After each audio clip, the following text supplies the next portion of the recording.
வணக்கம். நீங்கள் இணைந்திருப்பது சமூகத்தின் மதிய நேர பிரதான செய்திகளோடு இணைந்து கொண்டும் நான் டொரின் புஷ்பராஜா. விரிவான செய்திகளுக்குள் செல்வதற்கு முன்னதாக முதலில் தலைப்புச் செய்திகள். நாடு திரும்பும் அமெரிக்க தூதுவர் ஜோலிசங் ஜனாதிபதியுடன் சந்திப்பு. நெல் விலையை அதிகரிக்க அரசு நடவடிக்கை, அரிசி விலையும் உயருமா? டித்வா புயல் காரணமாக IMF இலக்குகளில் திருத்தம், மத்திய வங்கி ஆளுநர் வெளியிட்ட தகவல். எல்லை தாண்டி மீன்பிடித்து 10 இந்திய மீனவர்கள் ஜாலில் கைது. ஜானி அச்சுறுத்தலை தடுக்க கோரி கந்தலாய் மக்கள் போராட்டம். கல்வி மறுசீரமைப்பு சர்ச்சை, உடனடி தீர்வின்றேல் போராட்டம் வெடிக்கும் என எச்சரிக்கை. இதயம் செயலிழந்ததால் இளம் குடும்ப பெண் மரணம், ஜாலில் துயரம். பலத்த நீரோட்டத்தில் அடித்து செல்லப்பட்ட 2 ரஷ்யர்கள் மயிரலையில் மீட்பு. விஷம் உட்கொண்டு உயிர் மாய்த்த வயோதிப தம்பதியினர் மட்டக்களப்பில் சம்பவம். அவையமது தலைப்பு செய்திகள். இனி தொடர்பான விரிவான செய்திகள். இலங்கைக்கான அமெரிக்க தூதுவராக தனது ராஜதந்திர சேவையை நிறைவு செய்து ஜனவரி 16ஆம் தேதி நாட்டிலிருந்து புறப்படவுள்ள ஜோலிசங் நேற்று பிற்பகல் ஜனாதிபதி அலுவலகத்தில் ஜனாதிபதி அனுரகுமார திசாநாயக்கவை சந்தித்தார். ஜோலிசங் தனது பதவிக்காலத்தில் அமெரிக்காவிற்கும் இலங்கைக்கும் இடையிலான உறவை வலுப்படுத்துவதற்காக மேற்கொண்ட தொடர்ச்சியான முயற்சிகளை ஜனாதிபதி இதன்போது பாராட்டினார். அத்துடன் டித்வா சூறாவளியினால் பாதிக்கப்பட்ட மக்களுக்கு துரிதமாக நிவாரணங்களை வழங்குவதற்காக அமெரிக்காவுடன் இணைந்து அவர் ஆற்றிய பங்களிப்பிற்கு ஜனாதிபதி தனது நன்றியை தெரிவித்தார். சர்வதேச நாணய நிதியத்துடனான பேச்சுவார்த்தைகளின் போது அவர் வழங்கிய விசேட ஆதரவிற்கும் ஜனாதிபதி இதன்போது பாராட்டு தெரிவித்தார். யாழ்ப்பாணத்தில் அதிஉயர்ந்த மற்றும் நவீன வசதிகளுடனான டில்கோ ப்ளூ ஓஷன் நிறுவனத்தின் மூலம் வழங்கும் யாழ் ராயல் பேலஸ். எதிர்வரும் போகும் முதல் நெல் விலையை அதிகரிப்பதற்கு நடவடிக்கை எடுக்கப்பட்டுள்ளதாக விவசாய பிரதி அமைச்சர் நாமல் கருணாரத்ன தெரிவித்துள்ளார். சம்பா மற்றும் கேரிச்சம்பா நெல் வகைகளின் விலைகளை அதிகரிப்பதற்கு தீர்மானிக்கப்பட்டுள்ளதாக அவர் குறிப்பிடுகின்றார். எவ்வாறாயினும் அரிசி விலையில் அதிகரிப்பு ஏற்படாது எனவும் பிரதி அமைச்சர் சுட்டிக்காட்டினார். குறிப்பாக நாடு நெல் 120 ரூபாவாக நீடிக்கும். சம்பா நெல்லின் விலை 125 ரூபாவிலிருந்து 130 ரூபாய் வரை அதிகரிக்கப்படும். விவசாயிகளின் தரப்பை பொறுத்தவரை கேரி சம்பா 132 ரூபாவிலிருந்து 140 ரூபாய் வரை அதிகரிக்கப்படும். ஏனைய ஆண்டுகளில் நாட்டில் அரிசி மாபியா செயல்பட்ட போதிலும் இந்த ஆண்டு அது இடம்பெறவில்லை எனவும் பிரதி அமைச்சர் நாமல் கருணாரத்ன மேலும் தெரிவித்தார். டித்வா புயலினால் நாட்டிற்கு ஏற்பட்ட பாதிப்புகள் காரணமாக சர்வதேச நாணய நிதியத்தின் இலக்குகளில் திருத்தம் செய்யப்பட வேண்டும் என மத்திய வங்கியின் ஆளுநர் கலாநிதி நந்தலால் வீரசிங்க தெரிவித்துள்ளார். தனியார் தொலைக்காட்சி நிகழ்ச்சியில் நேற்று கலந்து கொண்டு கருத்து தெரிவிக்கையிலேயே அவர் இதனை குறிப்பிட்டார். இது தொடர்பான பேச்சுவார்த்தை அரசாங்கத்திற்கும் சர்வதேச நாணய நிதியத்திற்கும் இடையில் விரைவில் நடைபெறவுள்ளதாகவும் அவர் தெரிவித்துள்ளார். புயலினால் பொருளாதாரத்திற்கு ஏற்பட்ட பாதிப்புகள் குறித்து மதிப்பீடு செய்து அது தொடர்பான அடுத்த கட்ட நடவடிக்கைகள் எடுக்கப்படும் வரை சர்வதேச நாணய நிதியத்தின் 5வது மீளாய்வை தள்ளி வைக்க நடவடிக்கை எடுத்துள்ளதாக நந்தலால் வீரசிங்க தெரிவித்தார். இதேவேளை இந்த வருட இறுதியில் நாட்டின் உத்தியோகபூர்வ வெளிநாட்டு கையிருப்பு $8 பில்லியன் எட்ட வேண்டும் எனவும் மத்திய வங்கி ஆளுநர் மேலும் குறிப்பிட்டுள்ளார். இலங்கை கடல் எல்லைக்குள் அத்துமீறி பிரவேசித்து கடற்தொழிலில் ஈடுபட்டதாக கூறப்படும் இந்திய கடற்தொழிலாளர்கள் 10 பேர் கைது செய்யப்பட்டுள்ளனர். யாழ்ப்பாணம் நெடுந்தீவை அண்மித்து கடல் பிராந்தியத்தில் இன்று அதிகாலை இவர்கள் கைது செய்யப்பட்டதாக கடற்படை பேச்சாளர் தெரிவித்தார். கைது செய்யப்பட்ட இந்திய கடற்தொழிலாளர்களின் இளமைமடி படகொன்றும் கடற்படையினரால் கைப்பற்றப்பட்டுள்ளது. இந்த நிலையில் கைது செய்யப்பட்டுள்ள இந்திய கடற்தொழிலாளர்கள் மேலதிக சட்ட நடவடிக்கைகளுக்காக கடற்படை தளத்திற்கு அழைத்து வரப்படுவதாகவும் கடற்படை பேச்சாளர் தெரிவித்தார். காட்டு யானைகளின் அச்சுறுத்தலில் இருந்து தங்களை பாதுகாக்கவும் கிராமத்தை சுற்றி மின்வேலி அமைக்கவும் கோரியும் கந்தலாய் 93ஆம் கட்டை பகுதியைச் சேர்ந்த பொதுமக்கள் இன்று போராட்டத்தில் ஈடுபட்டனர்.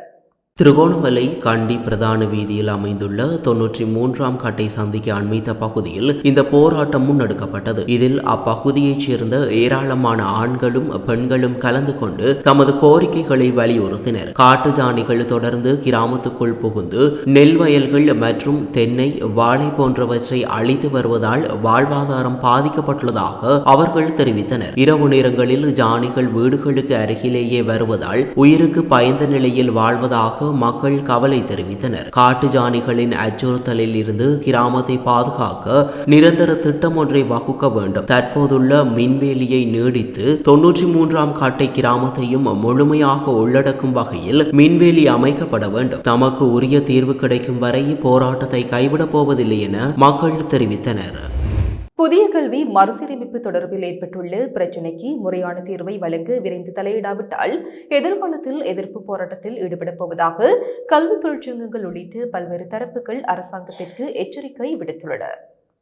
அரசாங்கத்தின் புதிய கல்வி மறுசீரமைப்புக்கு கீழான பாடத்தொகுதிகளில் மாணவர்களுக்கு பொருத்தமற்ற இணையதள முகவரிகள் மற்றும் எழுத்துப்பிழைகள் இருப்பதாகவும் இந்த செயற்பாடுகள் பொருத்தமற்றவை என்றும் தெரிவித்து பல்வேறு தரப்பினரும் எதிர்ப்பை முன்னிறுத்தி வருகின்றனர். அதன்படி இந்த புதிய கல்வி மறுசீரமைப்பு நடவடிக்கைகளுக்கு ஆசிரியர், அதிபர், தொழிற்சங்கங்கள் உள்ளிட்ட பல்வேறு தரப்பினர் நேற்று அவர்களின் எதிர்ப்பை வெளியிட்டிருந்தார்கள். இலங்கை ஆசிரியர் சங்கத்தின் செயலாளர் ஜோசப் ஸ்டாலின் நேற்று ஊடகங்களுக்கு கருத்து தெரிவிக்கையில், போலியாக இந்த கல்வி மறுசீரமைப்பு எங்களுக்குரியது, இதனை நாங்கள் எவ்வாறாவது நிறைவேற்றுவோம் என்று ஆணவத்தில் இந்த செயற்பாட்டை முன்னெடுக்க முடியாது. அதன் காரணமாக இந்த செயற்பாட்டுக்கு ஒட்டுமொத்த ஆசிரியர்கள் சங்கம், மக்கள் என சகலரும் எதிர்ப்பை வெளியிட்டு வருகின்றனர். புத்தகத்தில் உள்ள இணையதள முகவரி மாத்திரமல்ல, இந்த ஒட்டுமொத்த மறுசீரமைப்பு செயல்பாட்டிலும் பாரிய சிக்கல் இருக்கிறது என்றார். இதேவேளை அகில இலங்கை ஐக்கிய ஆசிரியர் சங்கத்தின் தலைவர் ஜல்வல பஞ்சாசேகர தேரர் கருத்து தெரிவிக்கையில்,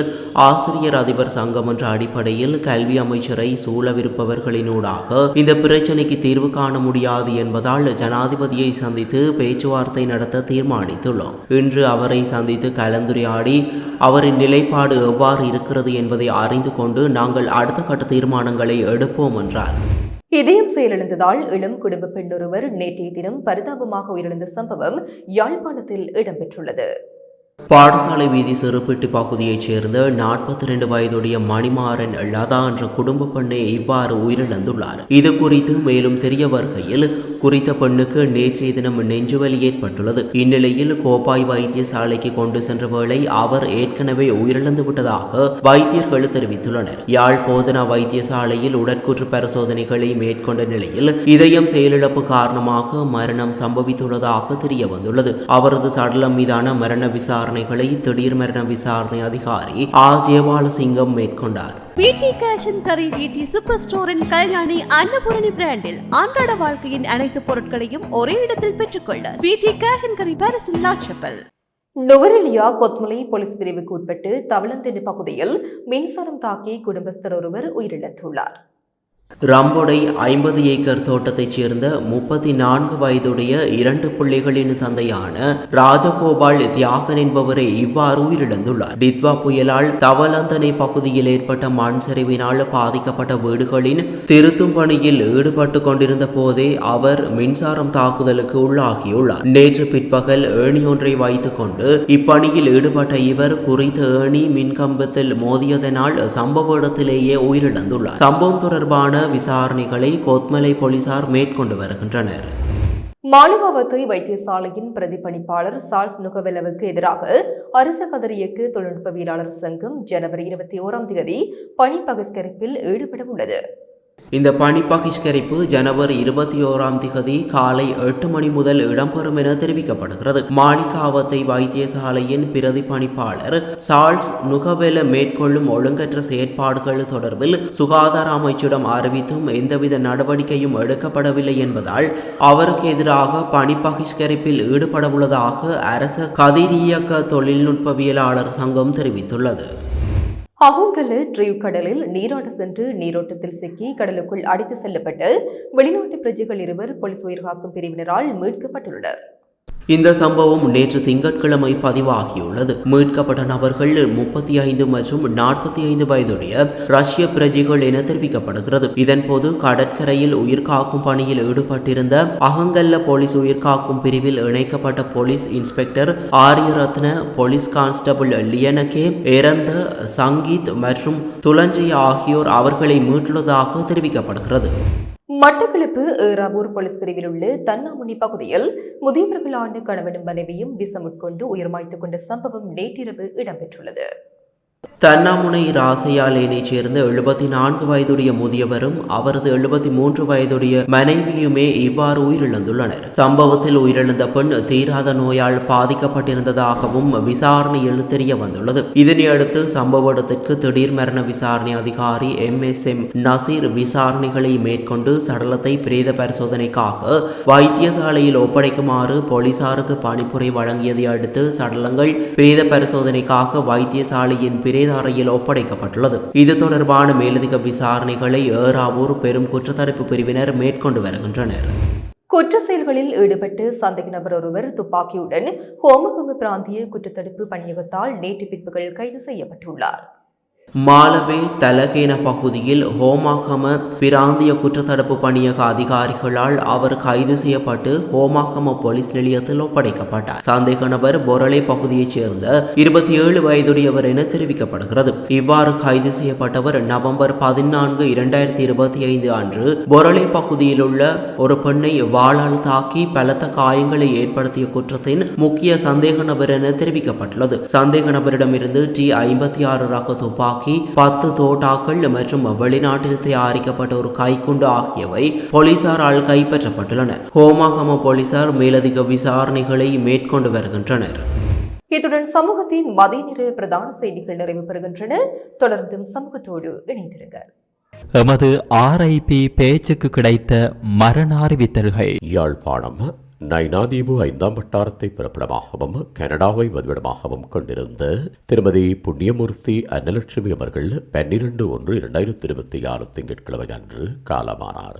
யாழ்ப்பாணம் ஆவரங்கால் சிவன் வீதியை பிறப்பிடமாகவும் கொழும்பை வதிவிடமாகவும் கொண்டிருந்த திருமதி மகேஸ்வரி சின்னத்துரை அவர்கள் 12/1/2026 திங்கட்கிழமை அன்று காலமானார்.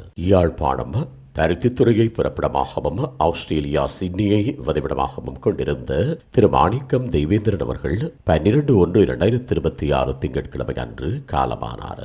யாழ்ப்பாணம் புங்குடுதீவு 8ஆம் வட்டாரத்தை பிறப்பிடமாகவும் கனடாவை வதிவிடமாகவும் கொண்டிருந்த திரு ராசரத்னம் இந்திரசித்து அவர்கள் 12/1/2026 திங்கட்கிழமை அன்று காலமானார். மேலே அறிவிக்கப்பட்ட அனைத்து மரண அறிவித்தல்களின் இறுதிக்கிரியை விவரங்களை அறிந்து கொள்ள RIPpage.com பார்வையிடுங்கள். இதற்கான லிங்க் கீழே இருக்கும் டிஸ்கிரிப்ஷனில் பார்வையிடலாம். இது போன்ற செய்திகளை தெரிந்து கொள்ள சமூகம் நியூஸ் சேனலை சப்ஸ்கிரைப் செய்து அருகில் உள்ள பெல் பட்டனை கிளிக் செய்யுங்கள்.